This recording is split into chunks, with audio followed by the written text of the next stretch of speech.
దేవుని బిడ్డలారా, దేవుని కృప, దేవుని కాపుదల, భద్రత నిత్యము మీకు తోడై ఉండి నడిపించునుగాక. Amen, amen.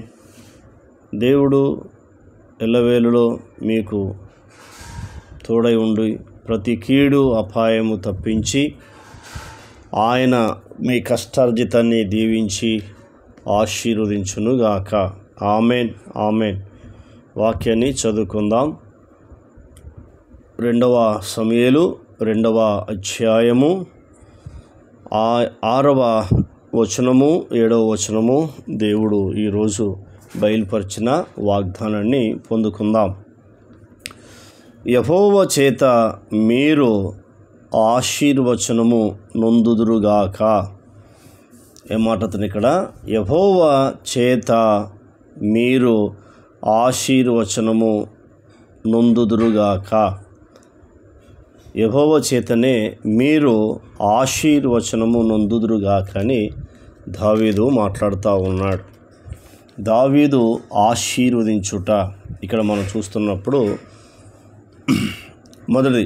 రెండవది ఏం చెప్తున్నాడంటే, యెహోవా మీకు కృపను సత్య స్వభావమును అనుగ్రహించును. 2 విషయాలు చెప్తున్నాడు. యెహోవా చేత మీరు ఆశీర్వచనం నొందురుగాక, యెహోవా మీకు కృపను సత్య స్వభావమును అగుపరచును అని చెప్తున్నాడు. ఎంత అద్భుతమైన మాటలు మనకిడ కనబడుతున్నాయి. నిజమే, దేవుడు ఆశీర్వదించే దేవుడు, కృప చూపే దేవుడు, కాపాడుతూ పోషిస్తూ సంరక్షిస్తూ ముందుకు నడిపించే దేవుడు ఆయనే యేసుక్రీస్తు ప్రభువారు.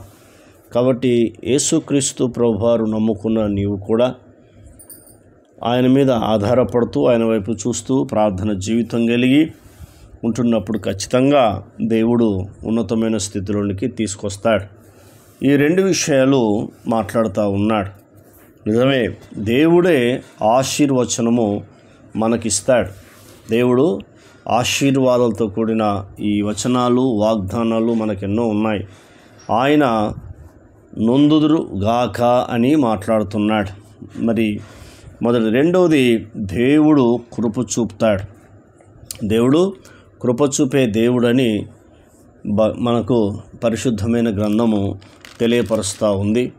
కాబట్టి ఆయన కృప మనము పొందుకోవాలంటే కంపల్సరీ ఆయన మీద ఆధారపడుతూ ఆయన వైపు చూస్తున్నప్పుడు ఖచ్చితంగా దేవుడు మనల్ని దీవిస్తాడు.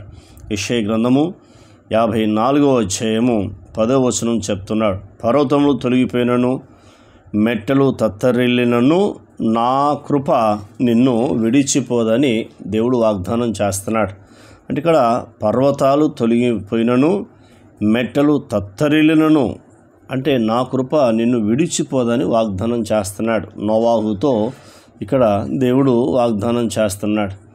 కాబట్టి పర్వతాలను తొలుగుతాయి, మెట్టలన్నీ తత్తరిల్లిన కూడా నా కృప నిన్ను విడిచిపోదయ్యా అని వాగ్దానం చేస్తున్నాడు. అందుకే కృపా కనికరం గల దేవుడు మనకు తోడై ఉన్నాడని ఇక్కడ దావీదు గారు కూడా గుర్తు చేస్తున్నాడు. అక్కడ యెషయా ప్రవక్త నోవాహుతో దేవుడు చేస్తున్న వాగ్దానాన్ని గుర్తు చేస్తూ ఉన్నాడు.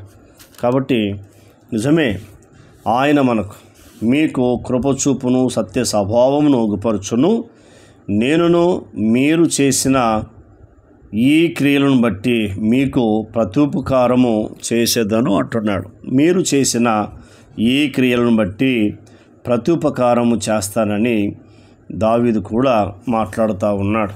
కాబట్టి నీవు కూడా ఇతరులకు ప్రత్యుపకారం ఎప్పుడైతే చేస్తావో అది దేవుడు చేస్తాడని బైబిల్ చెప్తుంది. కాబట్టి అపకారం చేయడం దేవుని బిడ్డలు కాదు, ఉపకారం చేయడమే దేవుని బిడ్డలు. ఎవరైతే నీకు ఉపకారం చేస్తున్నారో వారికి కూడా నువ్వు ప్రత్యుపకారం చేయాలి. చేసినప్పుడు ఏమవుతుందంటే దేవుడు నిన్ను ఆశీర్వదిస్తాడు, దేవుడు నిన్ను ఉన్నతమైన స్థితిలో నిలబెట్టబోతాడు. కాబట్టి దావీదు చేశాడు, ఆశీర్వించబడ్డాడు. ఎలా ఆశీర్వించబడ్డాడో చూద్దాం. 2వ సమూయేలు 5వ అధ్యాయము 10వ వచనాన్ని చదువుదాం. దావీదు అంతకంతకు వర్ధిల్లను. చూసారా, దావీదు అంతకంతకు వర్ధిల్లాడు. ఎందుకు వర్ధిల్లాడు అంటే ఉపకారం చేశాడు. సౌలు అతనికి అపకారం చేసినా, అతన్ని తరుముతా ఉన్నా కూడా, అతన్ని దావీదును చంపుతానన్నా కూడా దావీదు ఏమనలే సౌలును. కానీ చివరికి వస్తే సౌలు యొక్క మనుమడికి ఉపకారం చేశాడు. అంటే యోనాతాను కొడుకు ఉపకారం చేశాడు. ఉన్నాడా సౌలు వల్ల కుటుంబంలో ఎవడన్నా కలడా? నేను అతనికి ఉపకారం చేస్తాను. ఎవరిని బట్టి? యోనాతాను బట్టి ఉపకారం చేస్తాను అన్నాడు. కాబట్టి దావీదు ఉపకారం చేశాడు. కాబట్టి మనకి ఈ 5వ అధ్యాయంలో 10వ వచనము, దావీదు అంతకంతకు వర్ధిల్లను. అందుకే నాడు ఎందుకు వర్ధిల్లలేకపోతున్నారు? ఆత్మ సంబంధంగా, పర సంబంధంగా, భౌతికంగా ఎందుకు వర్ధిల్లలేకపోతారంటే ఉపకారం చేసిన వాళ్ళకు ఉపకారం చేయట్లేరు, అపకారం చేస్తున్నారు, కీడు చేస్తున్నారు. అంటే మేలు చేసిన వారు కీడు చేయడం. కాబట్టి బైబిల్ చెప్తుంది ఆత్మ వర్ధిల్లుతూనే శరీరం వర్ధిల్లుతూ ఉంది. అందుకే దావీదు అంతకంతకు వర్ధిల్లను. ఎందుకు వర్ధిల్లనంటే సైన్యములకు అధిపతి అగు యెహోవా అతనికి తోడుగా ఉండేను. అంటే ఎవరైతే ఉపకారం చేస్తారో వారికి ఖచ్చితంగా దేవుడు ఏం చేస్తాడంటే తోడై ఉంటాడు. దేవుడు తోడై ఉంటాడు. కాబట్టి ఆ తోడు అనేది నిన్ను ఉన్నతమైన స్థితిలోనికి తీసుకెళ్తా ఉంది. కాబట్టి ఇవన్నీ చివరి దినాలు, అంత్య దినాల్లో మనం ఉన్నాం కాబట్టి నీవు ఉపకారం చేసినప్పుడు కంపల్సరీ ప్రతి ఉపకారం చేయాలి.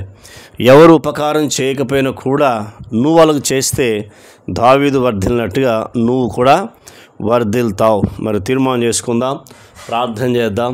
దేవుడు మనతో మాట్లాడిన మాటలు బట్టి దేవునికి కృతజ్ఞతాస్తుతులు చెల్లిస్తూ ప్రార్థన చేద్దాం. ఒకటే నిమిషం. స్తోత్రం స్తోత్రం స్తోత్రం నాయన, పరిశుద్ధుడా, మహోన్నతుడా, దయా కనికరం గల దేవా, గొప్ప దేవా, యేసురాజా, నీకు వందనాలు చెల్లిస్తున్నాను తండ్రి. అయా మరి నాయన ఈ యొక్క సమయంలో ప్రభా ఇంతవరకు దాకా తండ్రి అయా నాయన నీ వాక్య లేఖనాల ద్వారా ప్రభా అయా మరి నాయన మంచి విషయాలు మాకు నేర్పించావు తండ్రి. అవును నాయన, నేను నమ్మిన మేము తండ్రి నీ బిడ్డలమై ఉంటుండగా ప్రభా మరి నాయన తండ్రి అయా మా పొరుగు వారికి ప్రభా మేము అయా నాయన మరి తండ్రి అపకారం చేసేవారంగా కాకుండా ఉపకారం చేసే బిడ్డలుగా ఉన్నట్లు సహాయం చేయమని అయా మంచి మనసు మాకు అనుగ్రహించమని విన్న మాటలన్నీ మా హృదయంలో భద్రపరిచి అయా నాయన వాటి ప్రకారంగా నడుచుకునే నీ కృప మాకు అనుగ్రహించమని యేసు పరిశుద్ధ నామంలో అడిగి వేడుకుంటున్నాను తండ్రి. ఆమేన్. తండ్రి, కుమార, పరిశుద్ధాత్ముని త్రియేక దేవుని యొక్క దీవెనలు, ఆయన ఆశీర్వాదాలు మనందరికీ తోడై ఉండి నడిపించునుగాక. ఆమేన్, ఆమేన్, ఆమేన్.